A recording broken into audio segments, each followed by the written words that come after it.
The Word of God is alive and powerful, sharper than any two-edged sword, piercing even to the dividing asunder of the soul and spirit, and of the joints and the marrow, and is a critic of the thoughts and intents of the heart. All Scripture is God-breathed and is profitable for doctrine, for reproof, for correction, for instruction in righteousness, that the man of God might be mature, thoroughly furnished unto all good works.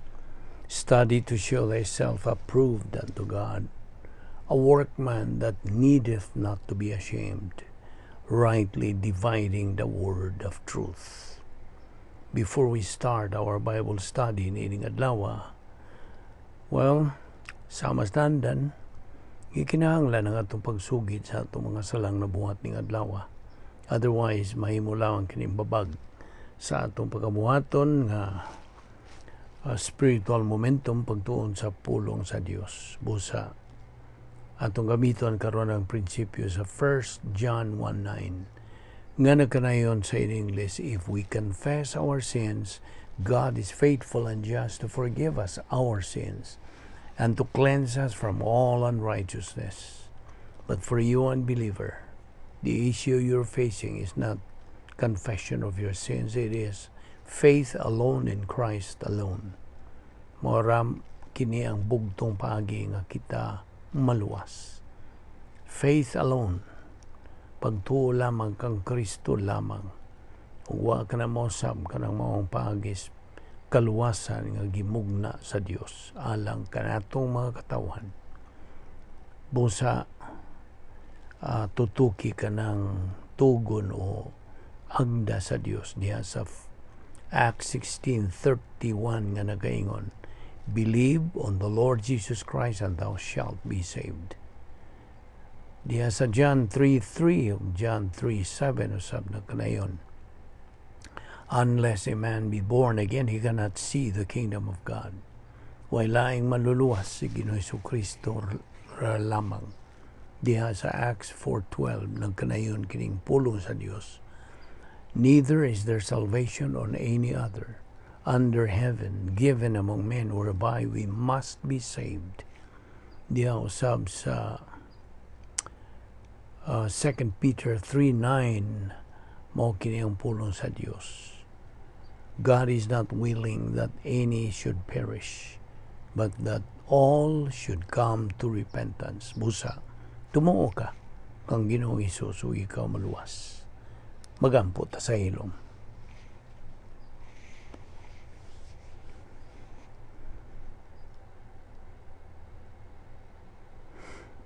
Let us pray. Balaan na mo nga Diyos. Nagapasalamat kami kanimo nining lain usab nga higayon nga imong gi andam ka namo nga among pahimuslan.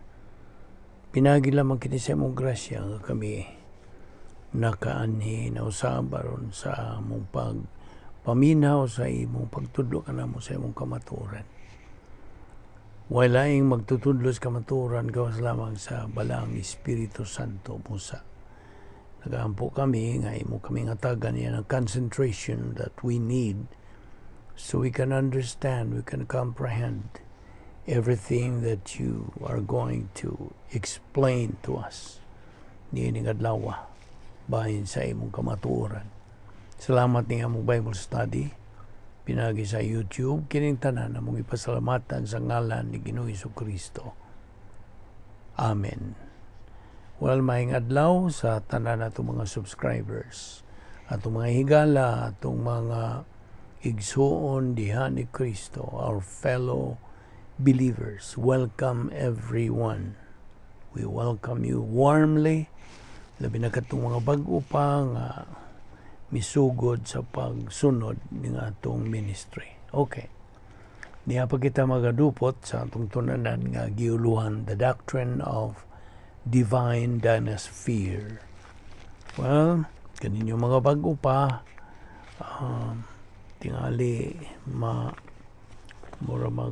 bago pa gyud ninyong sugat kining pulong nga Dynasphere. Kay kining Dynasphere lagi sa ako nang ginaingon sa miaging mga pagtuon nato niini, the word Dynasphere is an English word which cannot be found in the dictionary. Dynasphere. Kombinasyon kinigod sa Grigong pulong nga dunamis o sphere. Dunamis, nagkahulugan kini og gahom, power. Sphere mao kini ang lugar o dapit. So kung natong tapuon kana dapit kini nga may gahom, apan dili ni gahom sa tao kundi gahom kini sa Dios. And by the way, kining maong topic nga itong isgutan nga Divine Dynasphere, dili kini makita kay niyaman sa itong una-una. Okay? Kay the fact that the Christian way of life is a mental attitude life. Niya sa itong panguna-una. Okay? What you think is what you are.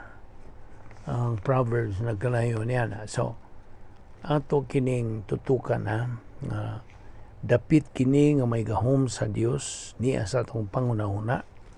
Mao nga ang punteriya di kanang target of God's word is our mind. Just as ang tumong usab ni Satanas mao pud ang atong panguna-una. Mao na nga nagailog kining duha ka matang sa panguna-una. Tawhanong panguna-una ug Dios don nga panguna-una. So in English it says this is a battle between two viewpoints.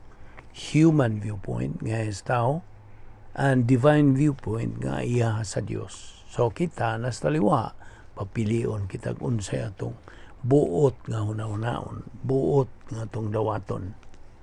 So sabto na to kini. Okay. Sa ato na ginaingon kanimo nga kitang mga magtutuo. Now I am addressing now to our fellow believers, mga magtutuo.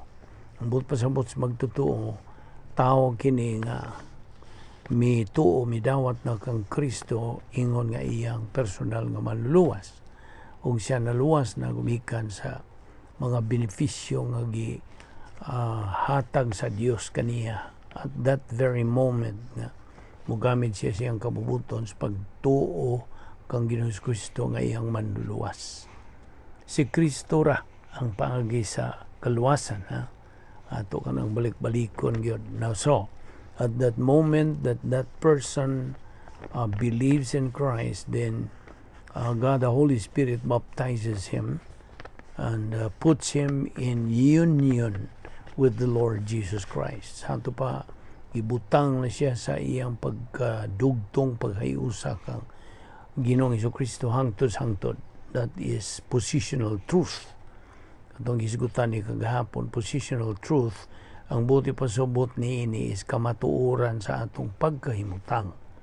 The true, our true relationship with our Lord Jesus Christ. Nahiusa na kita kaniya. Wala ka na ipagabuwag, hangtod na ka na sa kangturan. Salvation occurs only once. Di man nina. Di na namatangtang. God is not an Indian giver. Ngayon ka na bawion kung sa ka na. Tingali mo yung huwag magkasa pa di na bawion. Dili. May labot ng sa. Kaysa diha nga mutuo ka sa kaluwasan pinagis pagtuo ni mo kang Kristo, then di na matangtang lagi. Kay di na babakwi, irrevocable unsay gisaan sa Dios iya ginang tumanon. Sabot. So positional truth therefore is our true relationship with the Lord Jesus Christ. Imagine you are now united with him, the King of Kings and Lord of Lords. Now kining positional truth sa ako na gipatinaw kanimo, this is equivalent to sanctification nga nagkahulugan og we have been separated, nagipaglain o pinalain na kita. You see, the called out ones na mo na nga kita mga sakop na sa simbahan. In fact, each individual believer is the church. Now, so kita, nadugtong naman kang Ginoong Kristo, kini atong positional truth, klaro kayo tataw kining nagpatinaw sa ato nga matuod yung kahimtang, our true condition or position in our relationship with God. You see? Kaya kining positional truth lagi categorize kini sa duha, retroactive positional truth o current positional truth. Ang retroactive positional truth, we have been identified with our Lord Jesus Christ's spiritual death and physical death. We have been identified with Christ on His death, on His kanang burial and His resurrection, in His ascension, and in His session nga tuwa na siya sa tuong kamot sa Diyos nga Amahan. That's our positional truth now, which started niadtong pagkamatay ni Ginoong Kristo nga espirituhanon o physical. And then ang current, this is the believer's position right now. Current good. So, I hope na tuhog ni mo gyud nga ang buot pasabot niya na. So, ato nagiingon nimo nga kining maong positional truth, mao kini ang yawi sa atong pagsabot between the church and other dispensations. Okay, kitang mga magtutuo nga na sud ni ining katuigan sa simbahan church age, mga sakop na kita sa harianong panimalay sa Dios. So, okay. Now, karon mo padayon ta sa atong gibiyaan kagahapon. Dito kita mo biya niadtong pag-ingon nato nga every one of us, kitang mga magtutuo, ha? I'm referring this to our fellow believers. Kung ikaw dili pa magtutuo, paminaw lang nini, aron apo-po usab nimo ang pagtulunan.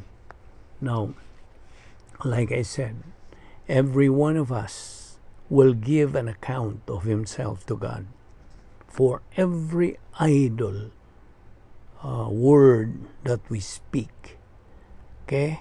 Kita rang manubag ngadto sa Dios sa matag kanang kay kini kong idle word, idol, I-D-L-E, idol sa Grigong pulong is argos, nga nagkahulugan og careless, useless, worthless. So, careless, worthless, useless nga mga pulong nga itong gilitok. Okay? Kitara ang manubag niya nga ito sa Dios. Ug ato sa gisgutan, bahin sa duha ka klaseng mga maayong binuhatan. Ang usa niini maong tawanon nga maayong binuhatan, ang ikaduha mao ang Dios nun nga maayong binuhatan.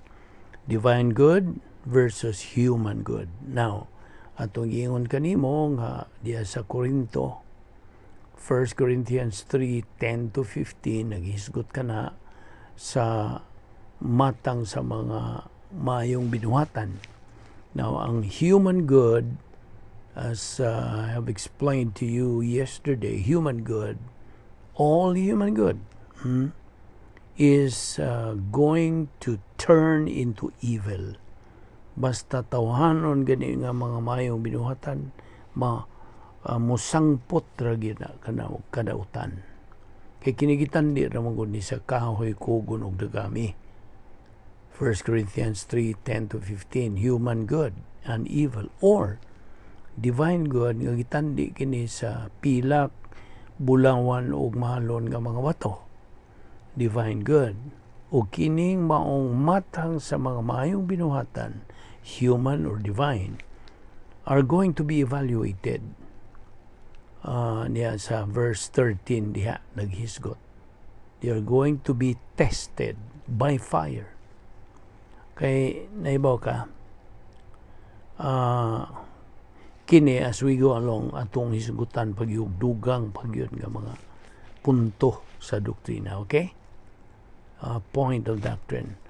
You know what Christ did at the cross, mao kini ang nabuhat ni Ginoong Kristo didto sa cross, ang pagtubos, ang pagtagbaw ug ang pagpasig uli. Gikan kini sa pagkamatarong, gugma o gustisya sa Dios. They all come from God's righteousness, love, and justice. So, mo kining nitabo dito sa cross. Redemption, justification or propitiation, and reconciliation, pagpasiguli. Now, ang atong pagkaluwas o pagtubos, our redemption, salvation, were made possible pinagi sa pagkamatarong, hustisya o gugma sa Dios. Kay kini man ang nagalangkob sa hingpit nga pagkamatarong o katarong sa Dios, God's perfect integrity. Okay? Now, sa pagpadayon niini, sa paghisgot niini, abrihang imong Biblia nga diha sa Old Testament. Daang pag-isaan sa Isaiah chapter 5 verses 20 to 21 nga nagaingon kini, woe to those who call evil good as evil. Woe to those who call evil good, good as evil. Now, unsa may technical nga pulong ni bahin ining bersikulo? Bawo kag unsa? The answer is reverse process reversionism. Well, di pa kakasabot kayo ni tingali, labi na ninyong mga bago pa. Reverse process reversionism, kini mo nangabali. Kasi, usamang gud ni sa mga punto bahin sa doctrine of reversionism. There are 8 stages of reversionism. Now, we don't have to discuss this thing right now.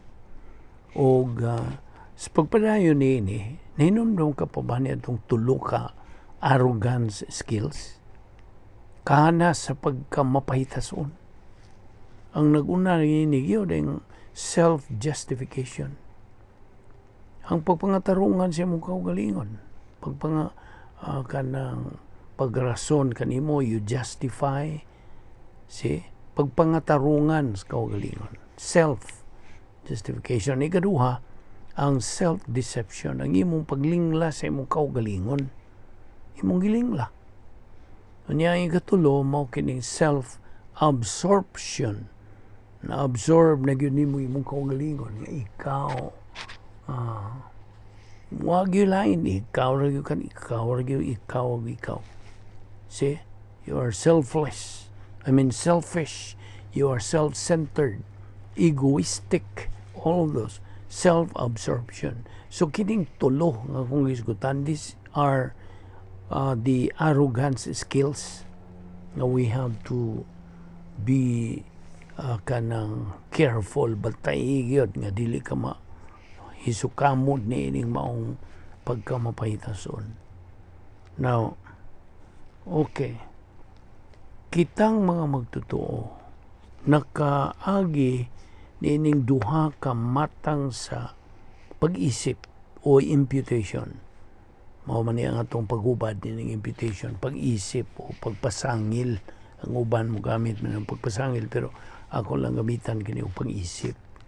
Duha ka klase, real and judicial. Ang real imputation mao kadtong hitabo nga si Adan ug ang babae misupil batok sa Dios. They disobeyed God's prohibition in the garden. Their status, okay, yan ang ilang kahimtang, physically alive but spiritually dead. Nga dugangan pag sa old sin nature mo na. Ang resulta, spiritual death. Dili kay espiritu namatay, kung dili nahimulag ang tao. Hingpit ang iya paghimulag. Total separation from God. You see? So, that means wala nilabot ang Diyos kanila. Kaya naputol naman ang relasyon niya. Ikan sa Diyos gumikan itong kahimtang ni Adan o ni Iba sa ilang ibuhat. Napahiran o napanunod man nato katong sala nga panunundon. Why makaiskapo? Tanang tao matawon din ng kalibutan na.